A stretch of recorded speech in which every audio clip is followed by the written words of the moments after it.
Christoph Waltz is here. For 30 years, he worked as an actor, mostly in German television, with no major English-language credits to his name. Then along came Quentin Tarantino and his unconventional World War II film, Inglorious Bastards. Tarantino cast Waltz as Hans Landa, a multilingual Nazi colonel who considers himself a detective. Here is what I mean. Take a look. So you're the Jew hunter. I'm a detective. A damn good detective. Finding people is my specialty, so naturally I worked for the Nazis finding people, and yes, some of them were Jews, but Jew hunter? Just a name that stuck. Well, you do have to admit, it is catchy. Do you control the nicknames your enemies bestow on you? Aldo the Apache and the Little Man? The German's nickname for me is the Little Man. And as if to make my point, I'm a little surprised how tall you were in real life. I mean, you're a little fellow, but not circus midget little. He has already won the Best Actor prize at Cannes, a Golden Globe, as well as the Screen Actors Guild and Critics' Choice Award. He is also nominated for an Academy Award for Best Supporting Actor. I am pleased to have him here on this program this evening. Welcome. Thank you. You get a script. Tell me where your acting life was when you got this script from Quentin Tarantino.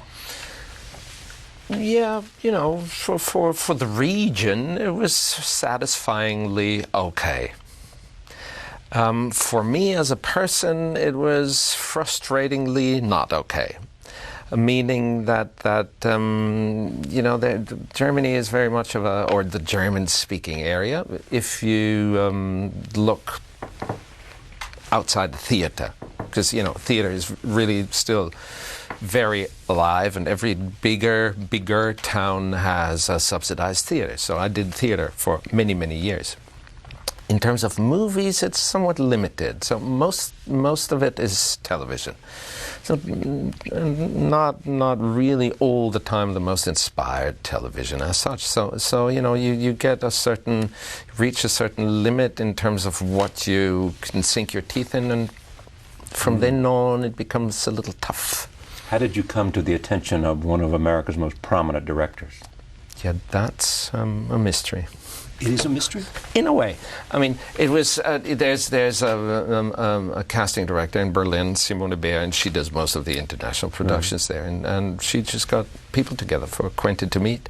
Because Quentin, being Quentin, said, all right, these German parts will be played by German, or at least German-speaking, native-speaking actors. And the French part will be played by French, you know, and we will not do that usual blue contact lenses, bleached hair, funny accent business. Yes. And so I was one of the German actors to be invited to a casting. And then you read the script. And then, well, I kind of weighed the script in my hand at first. The whole thing. The whole thing, you know, heavy. Yes. And scribbled title page, you know, handwritten. Yeah. So it's fantastic, you know, because you get a feeling of Quentin as a person right away. And then the audition. And then the audition. First of all, you know, then I read the script, and that wasn't all that easy. And I reread it, and then the audition. And there, you know, you expect this zany, enfant terrible kind of wild guy. Yeah, Mr. Tarantino. Mr. Tarantino. So everything we know about Mr. Tarantino.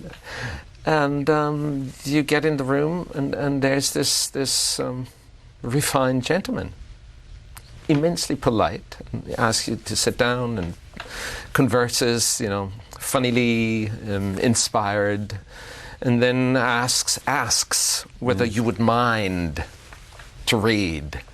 And I thought, are you kidding? But, you know, I said, well, no, actually, you know. Quite prepared to read. And he plays all the parts. Yeah. Except for the one that you're reading for. And you do, and we went through the whole script. The whole script? The whole script. I mean, the whole part. Right. You're yeah, exactly. The whole part. And then, you know, it was one thing led to another, and he was playing all the things, and I thought, well, that's remarkable. Why, I thought, is he sucking his thumb when he played the farmer? Because it was until I discovered he was playing pipe smoking. Yes. So what you needed to know about this character was all there in the script. Yeah, but not in my head at the audition, because there's so much in that script. I could still be working at it. Could you really? It really affords study. Really, bum cheek on chair, kind of sit and study what he means, what he hints at, where he's coming from, where it could lead you, and tiny little details give you this. You can play bloodhound for months on end and always discover something new. Really, when you watch the movie, you can watch it again. I've seen it 9 times now, and I still discover new things, and I really know the stuff. New things about?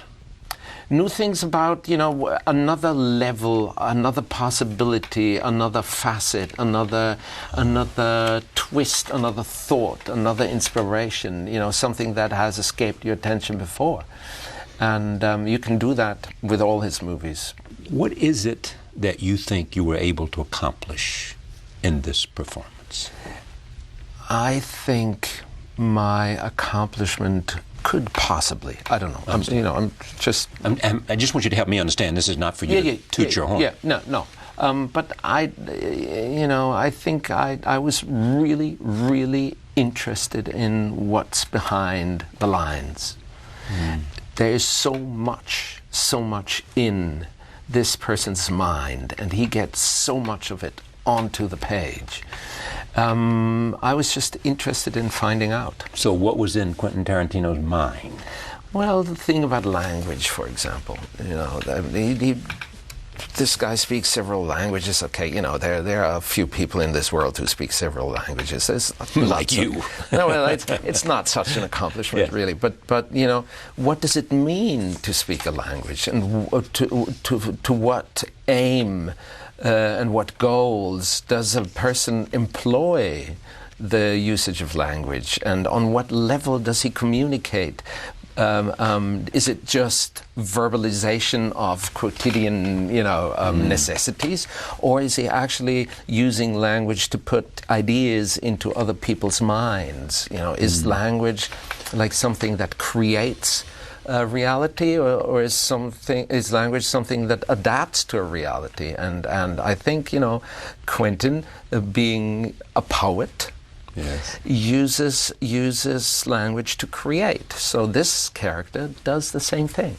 It is almost as if you understood as much about Quentin Tarantino as you understood about the character, because the two come together. Well, I don't know whether I understand it, but I certainly try to figure it out. And when I first got the script, I couldn't really make sense of it. Yeah. And I thought maybe the right approach for me would be to learn about Quentin, so learn about the source. Yes. So I really studied the movies. You went in chronologically too. In chronological order, because a true artist that he is, but even possibly even lesser artists would be subjected to an organic development. And definitely, if you start with Reservoir Dogs, you can see that every movie is another developmental phase in this person. So I arrived finally, after some effort, at Death Proof. Yes. And I hadn't seen, that was the only one that I hadn't seen before. So I watched Death Proof somewhat preoccupied, because I heard a lot about it. And interestingly enough, that's when it clicked. I kind of somehow I got it. At least I had the feeling. Yeah. Now you've said before that that even you utilized in this some of the training you'd had with Stella Adler. Yeah, I had the good fortune of attending classes with her, but not the acting classes, but the script interpretation. Yes. And I was one of the, if not the biggest impression in my training, and I claim that this was the most important thing in my training, because it taught me that approach. She said, An Enemy of the People by Ibsen, you start with the first word, Henrik Ibsen. That's where you start before you open the script. So, yeah, in a way, it was invaluable advice with Quentin Tarantino, because I didn't start with inglorious bastards. I started with Quentin Tarantino. Take a look. Here's another clip from this film, and we'll talk more about a remarkable performance. Here it is. Veuillez m'excuser, j'ai oublié de commander la crème. Un instant.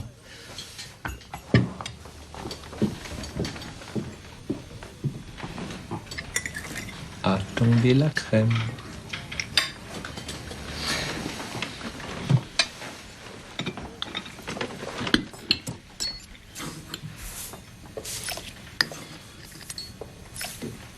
Alors, Emmanuel.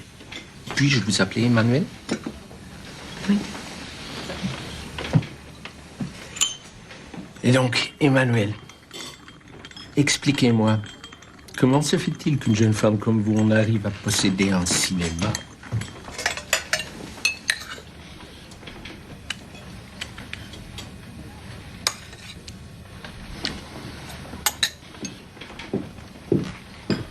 Après vous.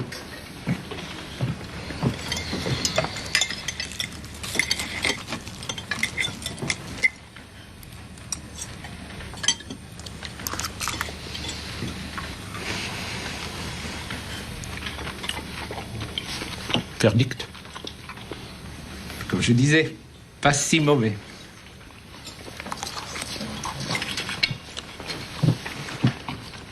Give us an acting lesson. What did we see? We saw, first of all, a good thing to go by is we see a man and a woman. Yes. So you got some energy right there. Right.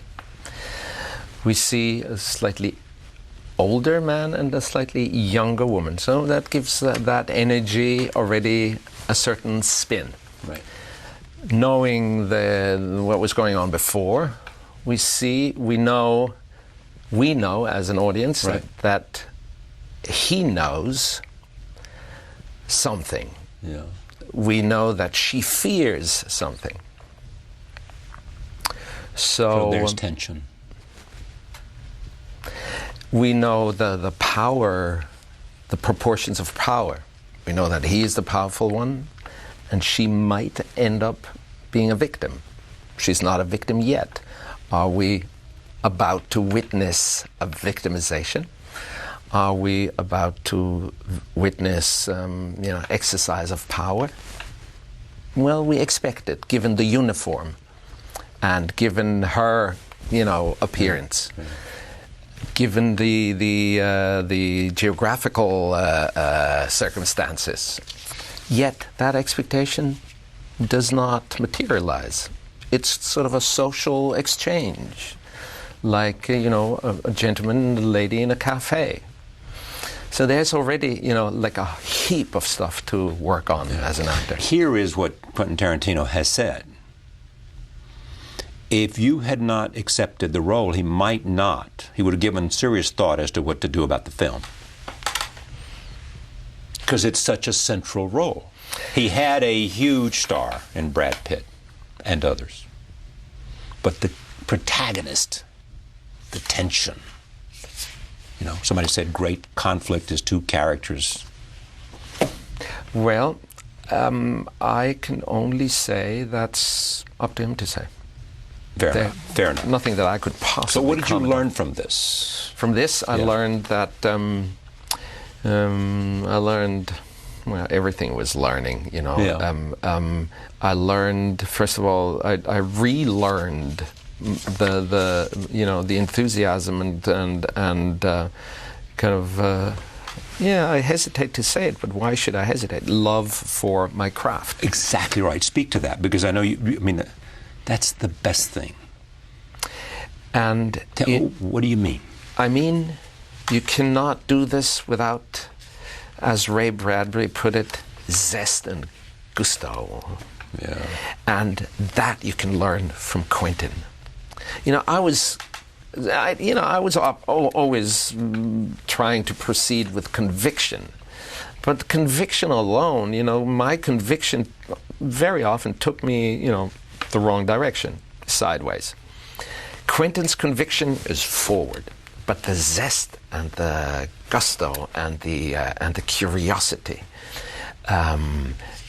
is without parallel. We're going to see what he said about this next, what he said about the character. But when you read this script, when you got this part, when you began filming this performance, you said to yourself, this is why I wanted to be an actor. Yeah, I said that to Quentin on the third day. I remember exactly up there in the hills next to the farmhouse, and I said, and I'm grateful that you remind me of the reason why I have become an actor. Let's show that scene first. Show the scene up in the hills. Here it is. Now, if one were to determine what attribute the German people share with a beast, it would be the cunning and the predatory instinct of a hawk. But if one were to determine what attributes the Jews share with the beast, it would be that of the rat. If a rat were to walk in here right now as I'm talking, would you greet it with a source of your delicious milk? Probably not. I didn't think so. You don't like them. You don't really know why you don't like them. All you know is you find them repulsive. Consequently, a German soldier conducts a search of a house suspected of hiding Jews. Where does the hawk look? He looks in the barn, he looks in the attic, he looks in the cellar, he looks everywhere he would hide. But there's so many places it would never occur to a hawk to hide. However, the reason the Führers brought me off my Alps in Austria and placed me in French cow country today is because it does occur to me. Because I'm aware what tremendous feats human beings are capable of once they abandon dignity. That's dramatic writing. Dramatic writing. Yeah. Roll tape. This is Quentin Tarantino on this program earlier talking about writing this character. Here he is. When I finished that script, I knew that Colonel Landa was one of the greatest characters I've ever written and one of the greatest characters I will ever write. Hans Landa is played by Christoph Waltz, a German actor. Yes, yeah. A German actor who was not at the height of his career. No. He's a TV actor in Germany. And in fact, he said at Cannes, yeah, he basically, in a very emotional moment, said you had given back his career. Yeah. And you said something interesting, too. You gave me my movie. Yeah, no, that's very true. I mean, that dialogue could hardly be written, could it? Yeah, no. It's a thing, like I was saying before, when I wrote that script, I just knew that Landa was, I'm aware enough to know one of my best creations I've ever written, and he was one of them. So he says one of the best creations he's ever written. You never said, though. No. You gave me back my career. No, I didn't say that at all. What did you say? I said, you gave me back my vocation. A very important difference. Absolutely. A vocation is what you do. Yeah. A career is what people... A vocation is what you do if you're lucky, because, you feel that call. But that does not necessarily mean that you actually get to fulfill that. But that's exactly what I mean, Quentin gave me the chance to actually, live that call. It's kind of highfalutin, but true. But true. I mean, you feel it deeply here. Absolutely. Okay, roll tape. This is another part of the conversation because this is really interesting because we're talking about collaboration. Director, script, actor. Here it is. Every scene he does is some version of an interrogation, and every piece of interrogation is a piece of theater. Or a mind game with the participant. I'll just give you an example. And there was also, it helps describe how me and Christoph worked on the film. Just to give you an idea, in the script, in the opening scene, when he's interrogating this French farmer, the French farmer takes out a pipe and starts smoking it. And at some point, Landa says, hey, can I take out my pipe? And he goes, yes. And he pulls out this big giant calabash, which is the pipe that Sherlock Holmes smokes. And it's a very funny moment when it happens. And he drinks milk. Yeah, and he drinks he's a dairy farmer, so he drinks his milk as opposed to wine. But he has this pipe. And So I wrote that in the script, and then I actually had a couple of more moments where I had Londa take out the pipe and, like, you know, smoke and think. And so it was Londa's pipe. But I started thinking about it more and more as pre-production was going on, and I had dinner with Christoph, and I asked him, I go, let me ask you a question. In the script, you know, it implies that this is definitely Londa's pipe, and he uses it to think. But let me ask you a question. What if Londa doesn't smoke a pipe? He knows the farmer smokes a pipe. And so at a certain point, he brings out this pipe. And what pipe does he bring out? He brings out the Sherlock Holmes pipe. One, you can say it's a sexual thing because my pipe's bigger than yours. All right. And the other thing, you can say, I know you're lying and I got you. I've got the Sherlock Holmes pipe. You know, so maybe he doesn't smoke a pipe at all. It's simply just an interrogation technique to throw the farmer, you know, send him more to hell. And I so what do you think, Christoph? He goes, no, he doesn't smoke a pipe at all. It is simply an act of theater. This had to be fun, didn't it? I love this man. Yeah. So it changed what? I mean, so here you have received all of this acclaim. It renewed your faith in your vocation. I know, and I was getting comfortable with. Well, that would be a bit harsh to say, but you know, I almost said I was getting comfortable with resignation. Acceptance? Well, no. No, never acceptance. No, you know, like edging towards bitterness, but still being stubborn enough to hang on. Yeah. And, you know, Quentin sort of plucked me out of that. He plucked me out of negativity. You know, he plucked me out of sort of self-pitying. He plucked me out of feeling victimized. You know, all these self-indulgent actor things that you know, drive some of us into alcoholism, but there was no danger for me, thank God. You know, but you know, becoming an actor is one thing, and being an actor another, and living the life of an actor yet another, and making a living yet another aspect of the same thing. And why would it be in acting? Why would it be different from any other thing? You know, it's you enter with conviction and zest and gusto, and only very, very few are granted to sustain that. So I was trying to find outlets. You know, I was trying to do this and that, and sort of, you know, trying not to really go over the edge and really become bitter. You know, in the course of 30-some years, things accumulate. It's natural, and it's self-evident in a way. We're all glad you did. That you met Quentin Tarantino, that you had a chance to show remarkable everything. I mean, it's just an amazing performance, and I'm not the first to say that, but I thank you for coming to this table. Thanks very much.